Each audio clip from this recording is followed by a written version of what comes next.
এইবার ডক্টর ইউনূসের প্রসঙ্গে আসছিলাম যে তিনি দায়িত্ব নিয়েছেন সান অফ দি সয়েল, যেসব মানুষকে চুজ করেছেন তারা বিদগ্ধ জন, তাদের মধ্যে রাজনৈতিক তমগা লাগেনি।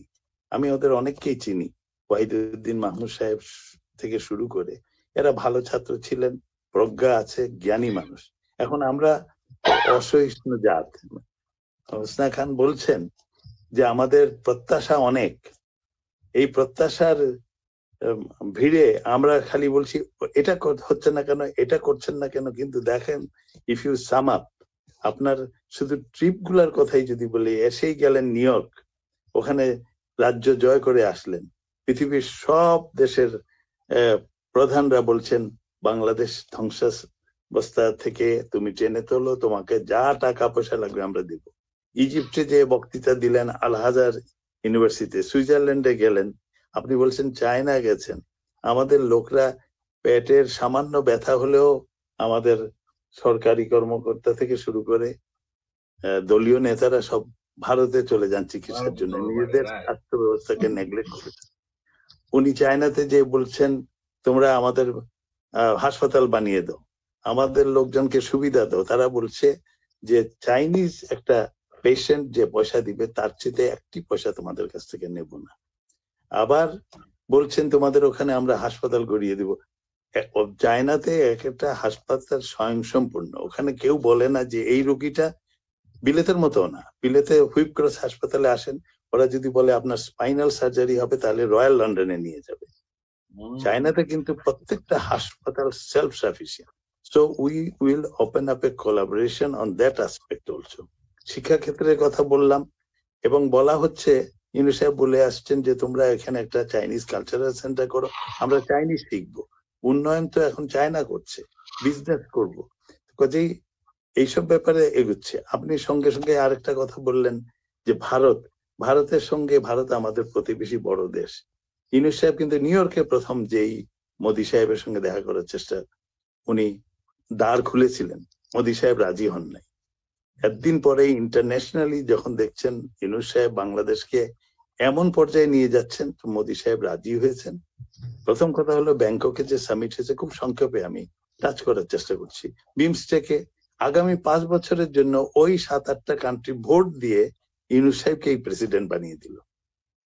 দেশ হিসাবে তো ভারত অনেক বড়, বাট মোদি হ্যাজ বিন বাইপাসড। আচ্ছা, এরপরে দেখেন মোদি সাহেবের সঙ্গে দেখা সাক্ষাৎকার গুলা দেখেন, বডি ল্যাঙ্গুয়েজ দেখেন।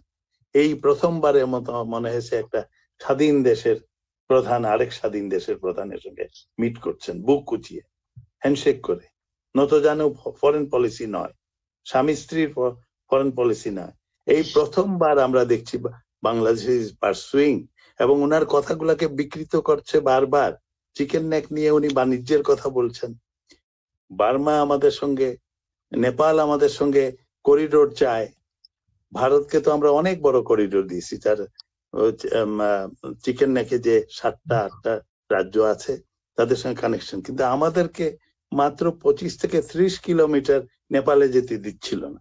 না, ও নেপালও চায়, ওখান থেকে আমরা হাইড্রো ইলেকট্রিসিটি পাবো, আমাদের সমুদ্র বন্দর গুলো খুলে দেবেন বলছেন। মানে এত short term, medium term, long term vision, জাতিকে এত সুন্দর আশার কথা শোনাচ্ছেন। এবং এইটা সেই সরকার নয় যে একটা ছাত্র জনতার বিপ্লব হলো, আপনি যদি ঢাকা এয়ারপোর্ট থেকে নেমে দেখেন অমুক সাহেবকে এয়ারপোর্টে ল্যাম্পপোস্টের সঙ্গে ঝুলিয়ে দেওয়া হয়েছে, অমুক সাহেবকে ঝুলিয়ে দেওয়া হয়েছে যে গত 15 বছরের অন্যায়ের জন্য, তাহলে সারা পৃথিবী বলতো যে এক ফ্যাসিস্ট সরকারকে সরিয়ে আরেকটা ফ্যাসিস্ট সরকারকে আপনারা বসেছেন। Look at the policy. কত লোক এখনো দেশে আছেন, কজনকে নিয়ে হাসিনা এবং রেহানা ভেগেছেন আছেন, এবং সহনশীলতা, কটা লোক মরেছে, কটা মন্দির পড়েছে, টেক দি স্ট্যাটিস্টিক। কিন্তু বাংলাদেশের বিরুদ্ধে বিভিন্ন ভাবে অপপ্রচার করা হচ্ছে। আমাদের প্রবাসীদের দায়িত্ব সত্যি কথা তুলে ধরা। আমি তো বাংলাদেশে, ওই দেশেই তো আমাদের জন্ম। আমরা ছোটবেলা থেকে উলুধ্বনি যেমন শুনেছি, হারমোনিয়াম স্বর শুনেছি, হারমোনিয়াম বাজানো হচ্ছে, আজানের ধ্বনি শুনেছি। আমাদের পারস্পরিক সাম্প্রদায়িক সহিংসতা একটা এক্সাম্পল, অথচ আমাদেরকে বিকৃত করার জন্য বারবার চেষ্টা করেছেন। ইভেন ইউনাইটেড স্টেটস এর এই সিকিউরিটি চিফ, যিনি, তার নাম হলো তুলসী গাড্ডান, উনিও মোদির আমন্ত্রণে যে দিল্লিতে যে কি কথা বলে আসলেন সোমবারে, যে বাংলাদেশে সাম্প্রদায়িক সহিষ্ণুতা কমে গেছে, ওখানে খেলাফতের রাজত্ব হবে, আফগানিস্তান হয়ে যাবে।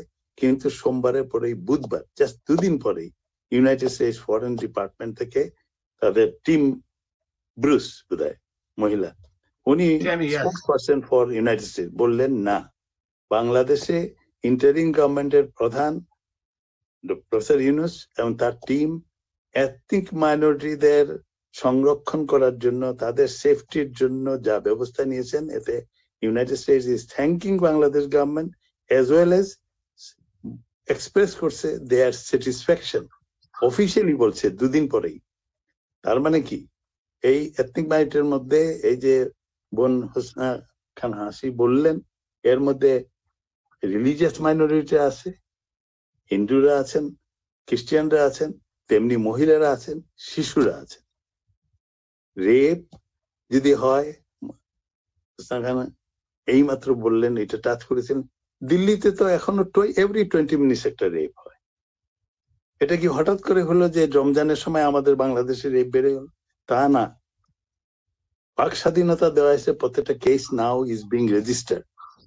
বোন বলেছেন এই মাত্র যে আগে একটা টাবু ছিল, একটা স্টিগমা ছিল, অন্যায় হলে আমরা মুখ চেপে পাড়া প্রতিবেশী সবার চাপে চেপে ধরতাম। এখন মেয়েরা অনেক সোচ্চার হয়েছে। ছাত্র জনতার বিপ্লবে মেয়েরা সবচেয়ে বড় ভূমিকা নিয়েছে, ছেলেরা পড়ে গেছে, মেয়েরা এগিয়ে এসছে, যার স্বীকৃতি স্বরূপ এই তো সেদিন ইউনাইটেড স্টেটসে যে অ্যাওয়ার্ড দেওয়া হয় কারেজিয়াস ওমেন বলে, বাংলাদেশের সেই সব মহিলাদের রিকগনাইজ করা হয়েছে জুলাইয়ে এবং আগস্টে আত্মাহুতি যেসব মেয়েরা দিয়েছে তাদের প্রতি সারা বিশ্ব এবং ইউনাইটেড স্টেটস সম্মাননা জানিয়েছে।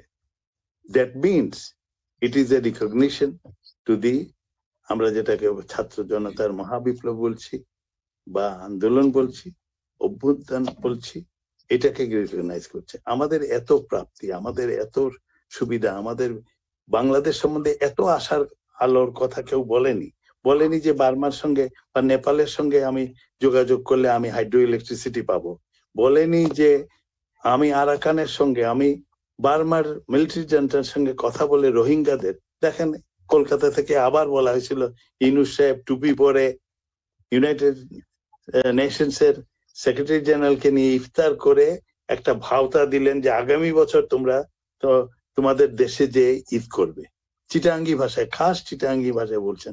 আমার খুব ভালো লেগেছে। আমার বাড়ি সিলেট, আমি আরেক সিলেটিকে পেলে সিলেটি ভাষায় কথা বলতে পারলে আমার আন্তরিকতা বাড়ে বেশি। ইউনূস সাহেবকে চিটাঙ্গি ভাষায় কথা বলতে দেখে আমার খুব ভালো লেগেছিল। কিন্তু কলকাতা এবং ইন্ডিয়া থেকে প্রচার করা হলো এটা একটা ভাওতা দিচ্ছেন ইউনূস সাহেব। লুক এট দ্যাট, মাত্র পরশুদিন অ্যানাউন্স করেছে যে 1,80,000 রোহিঙ্গা ফিরে যাচ্ছে উইদিন দি ফিউ মান্থস। আরো যারা বাকি আছেন তাদেরকে যাচাই বাছাই করবে কারা, ওই Burmese military junta. So we are achieving internationally also.